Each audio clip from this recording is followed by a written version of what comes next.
Welcome back, everybody, to a special series within the Cash Compound podcast, coming to you with Jonah Dew and his guest from the Money Multiplier, Hannah Kessler.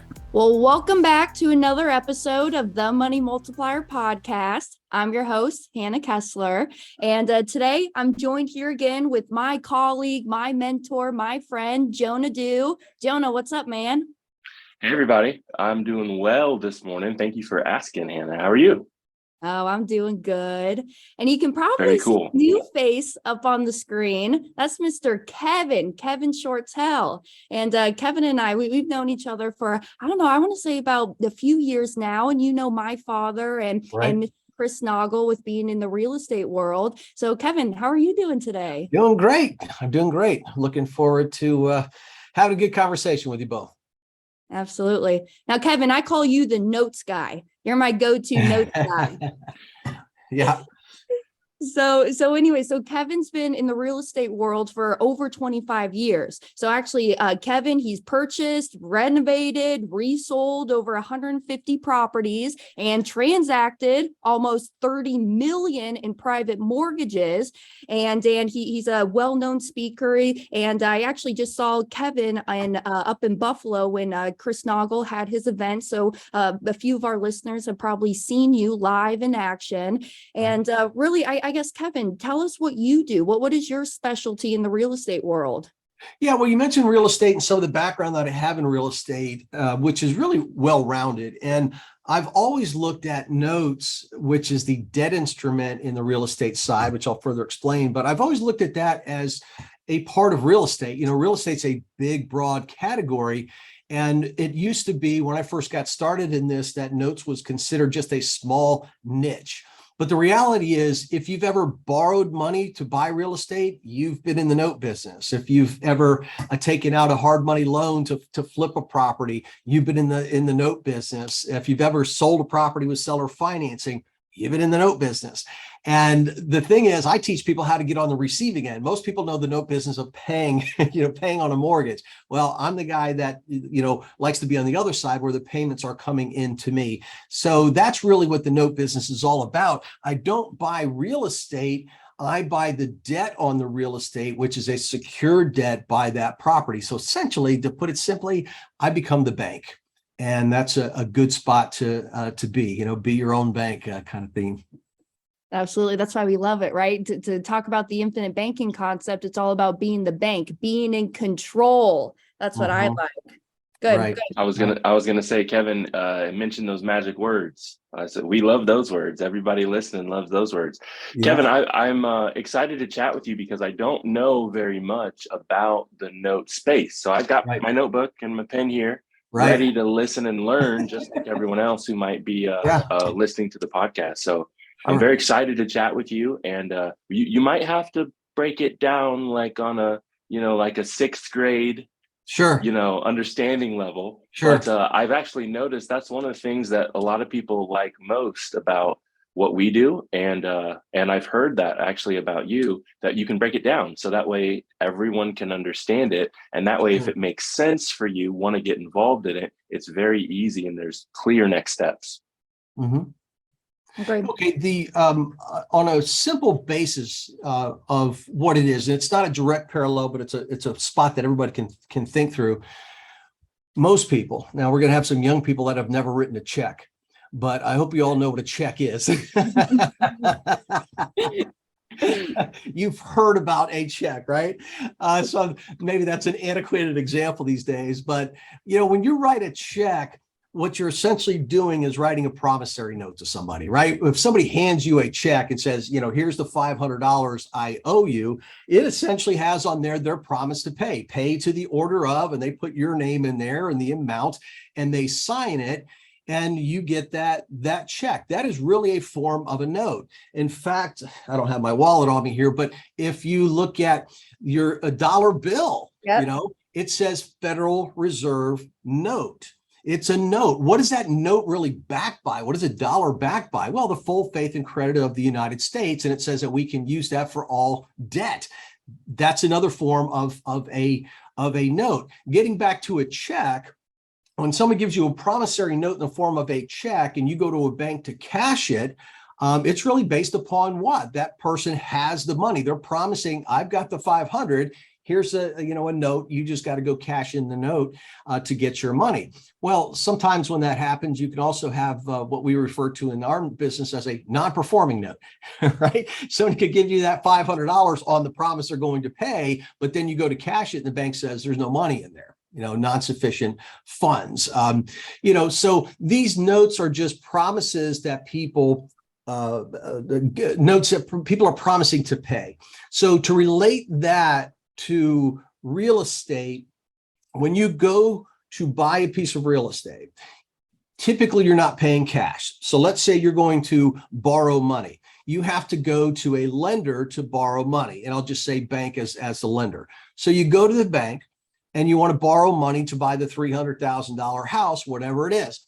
And you have to, first of all, promise to pay it back, right? And you do that actually through a promissory note. It says it right on the top, just like a big version of a check. I promise to pay you this money back through 30 years of payments or whatever it is at this interest rate, et cetera, et cetera. So the bank takes that and says, okay, we have your written promise, but banks are smart, lenders are smart, note investors are smart. That's good, but we also want you to put up some collateral. We want you to put up something of value. In other words, we want you to secure this note. And the way you do that, when you're borrowing money at the bank, number one, you're promising to pay it back. Number two, you're signing a document called a mortgage that says, if I don't pay you back according to my guaranteed note here, then you have the right to foreclose.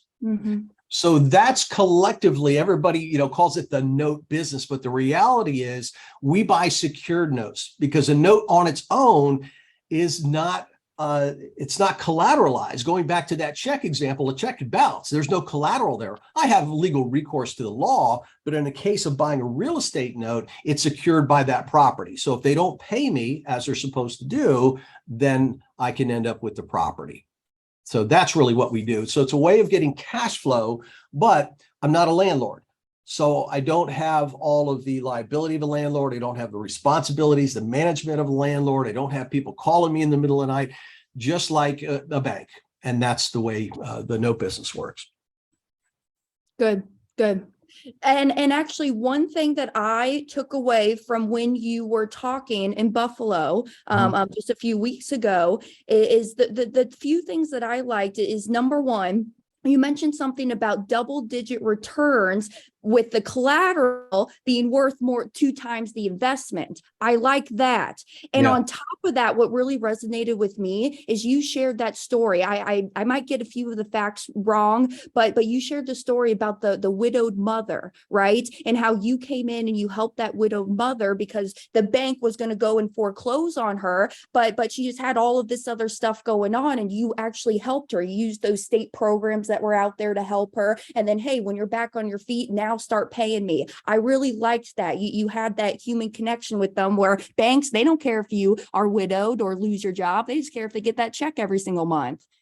Yeah, and that's very, very true. Banks, especially today, they don't have large loss mitigation departments, meaning you're just another number. You're just another loan in a portfolio in this whole mortgage machine.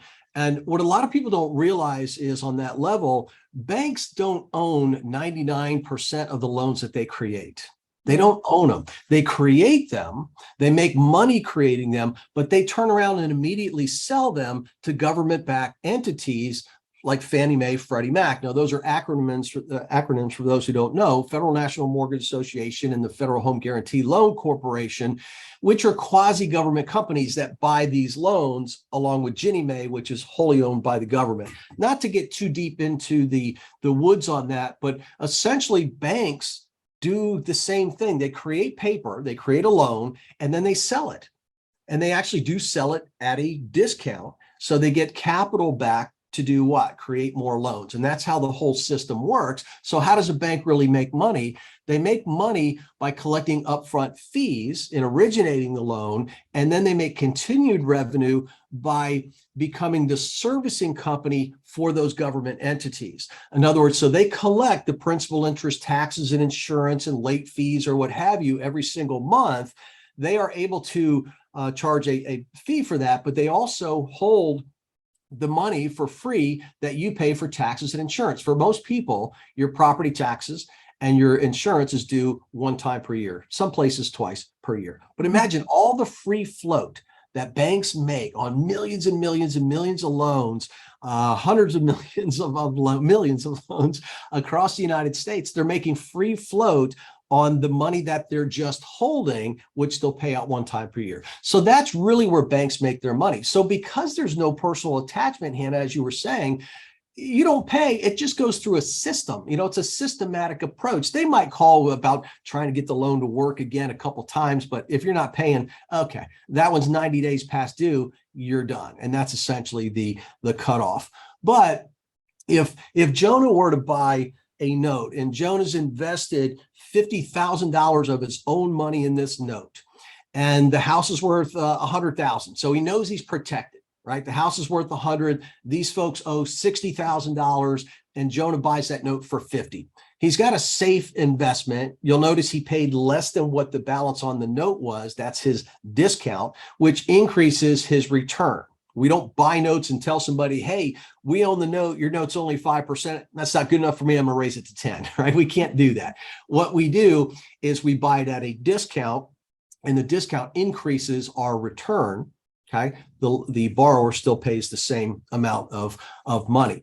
If that note were to go bad, if all of a sudden Jonah's not collecting payments, he's less likely to go, well, let's just foreclose on them. Let's just get rid of them.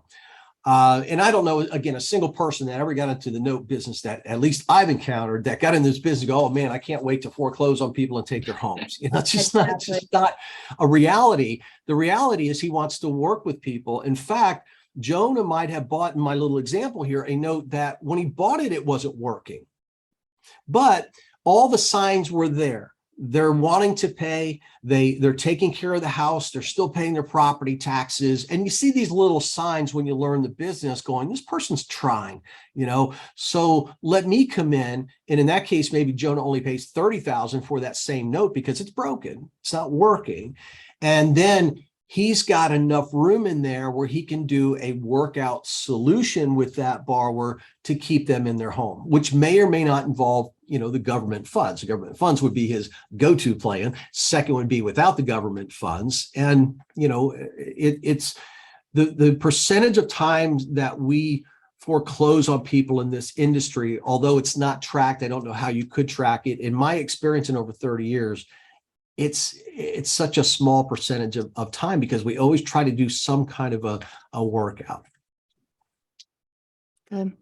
Jonah, do you have hearing all of that? Do you got questions for Kevin? I do. I've got a few.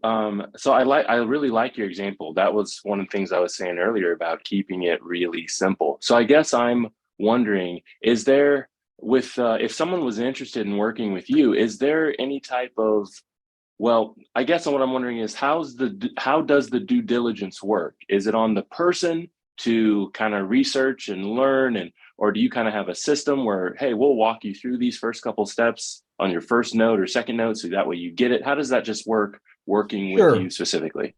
Well, the first thing really is finding out what an individual like yourself or Hannah or anybody listening, what do you want to accomplish within the industry? Because the note industry is so vast, you have to break it down to how active do I want to be? Do I want to be active or passive? Do I want to just get monthly passive income, or am I interested in doing workout solutions where the potential for lump sum is greater, higher returns, but I've got to put some effort into it? How much capital do I have to start with? What is my individual risk tolerance? How much risk am I willing to take on in a particular deal?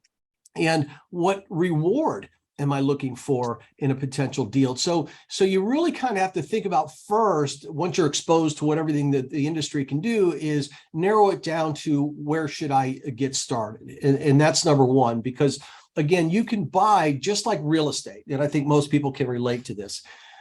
You could go out and buy a home. Let's just assume you have the cash or what have you. You could go out and pay retail for a house today, no problem, right? There's no skill involved with that. You're just buying a house in good condition that you're paying a fair market value for. That takes no talent. Anybody can do that, but there's no real profit in that other than long-term, hopefully appreciation, et cetera, et cetera. Real estate investors don't look for those homes, do they? They look for homes that they can buy at a discount that might need some work so it can increase the value, and that's where their profit is made. Well, let's parallel that to a note. If I'm buying a non-performing note where somebody's been living in the home, maybe they've made payments for 4 years and something happens in their life. They lost a job, their hours were cut back, they caught COVID, all these different things happening in our world today. And all of a sudden they run into a rough patch in life. Look, most people, myself included, have and will run to rough patches in their life, and they're struggling. So they're not able to pay on that note. It needs work. You're looking at a rehab type of note to parallel that to real estate. So it does take skill and due diligence to know how to look at that piece of property and say, well, in this neighborhood, the house is worth this after it's fixed. What's it going to cost me to fix it up in both time and money?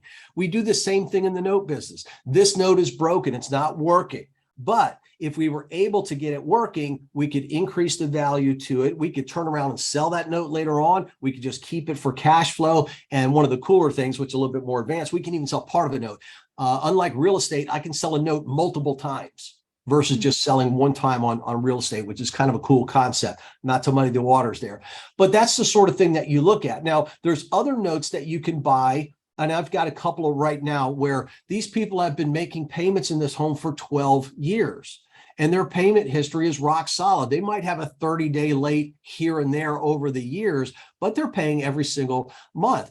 You're still going to buy that note at a discount, but not as a substantial discount of one that is non-performing. So there's degrees in there. So if I'm working with somebody and they say, well, look, I just want to invest my money. I don't want to get involved where I might have to, do a workout solution or possibly have to foreclose on somebody or get a deed in lieu. That's too much time and activity. I've got a regular thing going on, regular job, whatever. I just want to place my money. Well, I'll get them into a turnkey passive note, a note where there's at least 30% equity.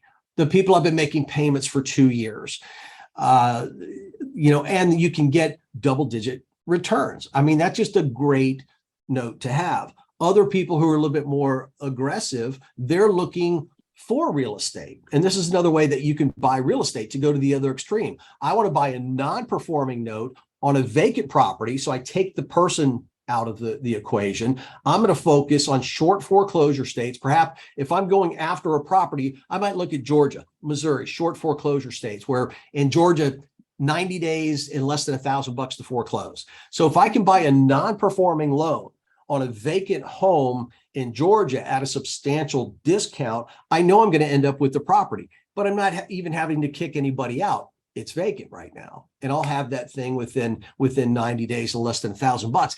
And no other real estate investor in that area is can buy that house, right? They don't know that it's even for sale because I'm buying real estate by getting the note first. So there's big extremes within this industry. And what I do is try to narrow it down and say, let's at least get started here, so it's all predicated upon what an individual is really looking for. Good.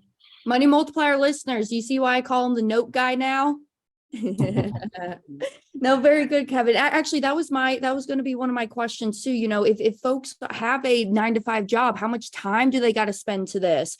One thing as well, when I met you just here recently up in Buffalo again, is I asked you the question. I said, Kevin, I don't know which one I want to get into. I don't know if I want to go the route of private lending or if I want to get into the note business. And you're like, and you said, Hannah, they're one and the same. The private lending is you're just creating a new note. The note business is you are just taking on the ownership of those notes that are already created. And and after you said that, I was like, all right, now it makes all the total sense in the world. Yeah. Okay. Yeah. And it really is. You're creating paper, you're buying paper that's already been created.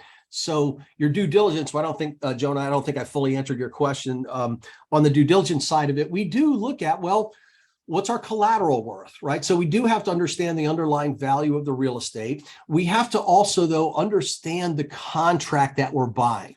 And that's where even seasoned real estate investors don't really have a handle on the contracts. I mean, think of it this way, and everybody listening too, I guarantee everybody who's ever bought a house has been guilty of this. I've seen it over and over again. You go to a closing. Now, we used to have sit-down closings. Most of it's online. It doesn't matter. Either way, whether it's an online closing or in person, you're basically sitting there signing paper after paper after paper, either electronically or in person. And I guarantee you didn't read everything. Mm-hmm. Just don't. Is, somebody's rattling off, this is a form that does this, okay, and you're on the hook for a big loan, right? You're never reading through the documents.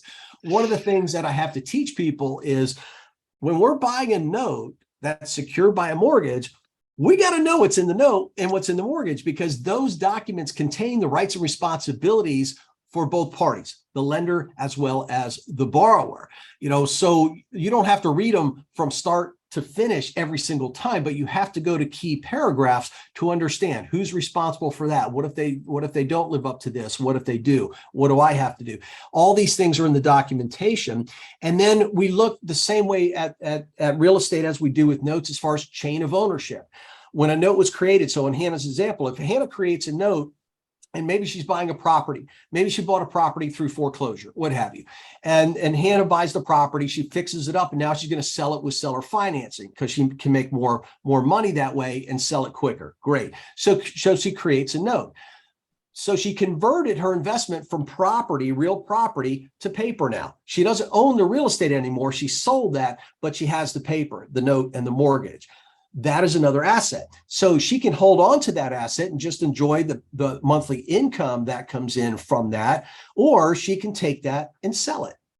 Mm-hmm. Okay. Now, when she created the note, wouldn't it be smart for her to think in terms of, well, I don't know, maybe I'll keep the note, maybe I'll sell it, but I should create a note that has good resaleable value because I might just sell it. Right. So she's going to look into her due diligence, which is what's the credibility of the borrower? How much money are they putting down? What interest rate should I agree upon on this? Those sorts of things to create a good quality note that when she sells it won't take a big discount. So, for example, if Hannah created this note, it doesn't even matter how much it is, but she did it for 50 years at 0% interest. If she went to try to resell that, that's going to take a big discount. Yeah. Right. Versus if she did a 10-year note at 9% interest, she doesn't have to sell that at much of a discount for an investor to get a 10% return, because all they have to do is discount it a little bit to go from 9 to 10. Okay. Mm-hmm. Or 9 to 11, whatever the case may be, 9 to 12 versus 0% interest. How much do you have to discount it to get it up to those same levels? Mm-hmm. So how you create them requires some knowledge of the note business. And then when you're buying those notes, you're basically just going back and almost doing a CSI investigation. Like, how was this created? Who owned this note before? Is there a clear chain of title in the ownership of this note? What's it worth? What's the risk? What's the reward? And you balance those out to come up to a price. Beautiful. I like that. I like that we have so many options when it comes to helping our members, right? Our Money Multiplier members pursue some new income, passive income, new streams. And I'm very interested. Like I had mentioned to you, I didn't know anything about the note business. So I'm actually I'm taking notes. I'm super interested in learning more. So that's awesome. Thank you for sharing. Sure.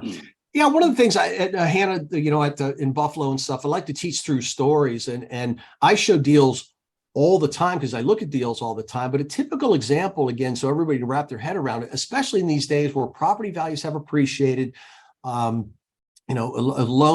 have been stricter than they were in the last market crash. But I see so many notes where you've got $100,000 home, but the person's been making payments on it for so long, they only owe $30,000 to $50,000. So right away, buying and I'm talking performing notes, you could invest on average about $30,000. And by the way, you can use your own money. You can use IRA, 401k, all of that, all the retirement money. You can use your money out of the life policies and such. So you're investing maybe $30,000. You're making 10 to 12% interest, and it's backed by something that's worth $100,000. Yeah.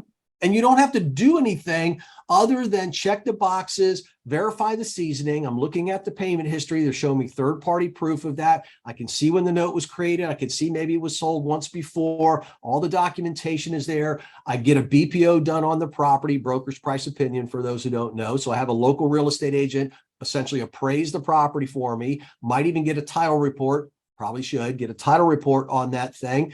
And I purchase it. And now the money from that note just goes to me instead of the other note holder. I mean, it can be that simple, everybody. It's once you understand the business, it's not really more difficult than that. That's tough. Good. I'm glad that you brought that up. I was going to have you touch on that. Yes, you can use qualified money to purchase notes. And for Money Multiplier members, using your infinite banking policies to go out and purchase those notes, right? You're just pushing your dollar the extra mile. I'm always earning interest on my money in the policy. And now I'm also making interest and capitalizing on the dollars over here in the note business. Right. So very good. Now, here's one of my last questions for you. Sure. For the folks who are already in the business, where are we at right now? What now? What next? Can you give any tidbits to those folks who are actively in the business and how they can further their business? Yeah, I've been in this for 30 years and everything goes through cycles, right? And we're in a cycle right now that I feel the note industry itself is in the strongest position of any investment across the board. And I'm talking, crypto, I'm talking stocks, bonds, and everything else, because from my, and I might be a little biased on that, but when I look at everything, I go, well, wait a minute, property values are at all-time highs right now. And also people are become fearful of that, right? So there's a lot of talk about, well, what if property values go down? And they might go down. I don't know of a single client of mine that would be affected if property values drop by 20%. I don't know of a single one, because again, we've got that buffer. So going back to that example, if you paid $30,000 for this note and the house is worth $100,000, you've got a lot of safety in there. If the house goes down to now 80, are you affected? No, I mean, you're still there. You're still safe. The monthly mortgage payments on these loans are way less than rent right now. So in addition to that, on that note, let's say that note's in Ohio. And by the way, $100,000 home in Ohio is a 3-bedroom, 2-bath, nice looking home. And I know you probably have people all over the US. I use 100,000 because we can just do easy math, but that's very realistic in a lot of the markets that we work within.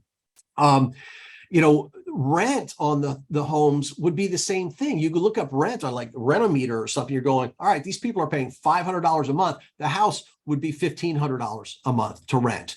So they're motivated to stay and pay, even if it's a situation where somebody's fallen behind on the payment. They want to work with you because they'd rather stick with that $500 payment. What's their alternative? They can't rent next door without paying $1,500 a month. So we've got that going for us, the rent pressure, keeping people there. And in fact, people are staying in their homes longer these days. When I first started tracking that number back in 2009 and 8, 9, and 10, people were staying in their homes maybe 7 years and then cashing out, selling, and everything else. Now it's 13.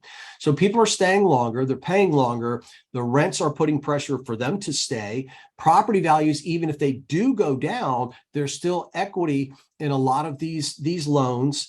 I started looking at, you have to look at worst case scenario, right? You always have to prepare for that. You're hoping for best, but worst case, somebody loses their job, doesn't have the ability to pay. On some of these smaller loans, which we have a tendency to specialize in because you can diversify and build up a nice portfolio, even unemployment, if they want unemployment, they should be able to afford these payments. Now you add in all this government money that is put aside, $10 billion, by the way, everybody. Every state got a part of that. Every state got at least 50 not 50. Every state got money in this, and every state is now allocating to help people catch up on their mortgage or pay their mortgage moving forward. And in some cases, even pay off the mortgage. And I think they'll probably extend that program. I really do. So all of that added together, to me, makes this a really great investment for anybody. And I would just add in the liquidity to the market. I mean, when I first started in this, we didn't even have the internet. Okay. So I had to go to the courthouse, I had to go through microfilm. I had to look at real paper and go through stuff. Today, you could literally this afternoon, go up and look at note inventory that's available for sale. So it's a very liquid market. So I think when you add the liquidity into this, it really becomes a game changer in the industry. Well, Jonah, That's awesome. do you have any things you Yeah, want to I was just going to say thank you so much for sharing. How can our listeners find you if they're interested in working with you, or where should we direct them or point them? And kind of how does that work if they want more information? Yeah, the best thing I found is, well, look, I've got a podcast as well. It's branded under Real Estate Without Renters.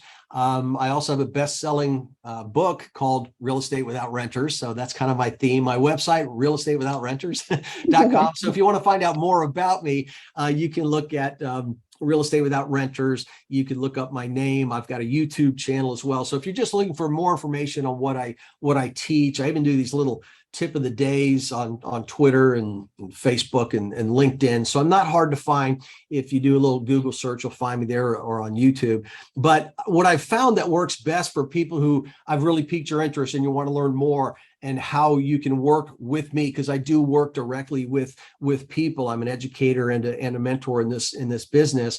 The best thing to do is really set up a Zoom call with me or a phone call. And no charge for that. Just see if this is, right for you or not. Maybe it isn't. Maybe it's not the right timing. Maybe it is. So we'll find out pretty quickly in a 30-minute call. So I've sent you those. I could pull them up here on my screen there. Let's see where to go. You have that in front of you? And what I'll do, Here we go. Yeah, go ahead. We'll link them down in the description box. So for everybody, we'll link them down in the description, all of your resources. I must say, I love your name, the renters without our Real Estate Without Renters. Yeah. Real Estate Without Renters. I like that. Yeah. Yeah, it's very good. Because that's at the end of the day, that's what we do. But it is. We're in the real estate, but no renters and no flipping and all that sort of stuff. So it's rather interesting. But yeah, there are Calendly links, and you guys can schedule the date and time that you want to talk. And you'll talk with me personally, by the way. I don't outsource that. It's you'll be talking directly with me on that. We'll have a conversation. Good. And let me just tell Money Multiplier members that are listening, if you want to catch us live, I will be speaking in Langhorne, Pennsylvania, so right outside Philadelphia on September 17th. Kevin, I think you're going to be joining Pops in Orlando. Is that right? I will be. There? Yeah. Down at the Noteworthy Convention. You probably have those dates in front of you. I don't. I do. Okay. The Noteworthy event is happening right in our backyard, Orlando, Florida. That's the 22nd to the 24th of September.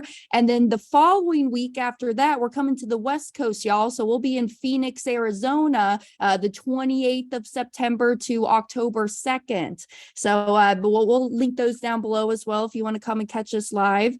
Jonah, does the Banking Bros have any live events happening in September? There is one live event happening in September. I don't remember the date. It is whatever Sunday is around the 20th. I'll have to apologize. So, but what we'll do, just like Hannah said, is we'll link it below so that way you guys can see those dates and see those locations. And if you're in the area, like always, we would love to come answer your questions, talk with you, chat with you.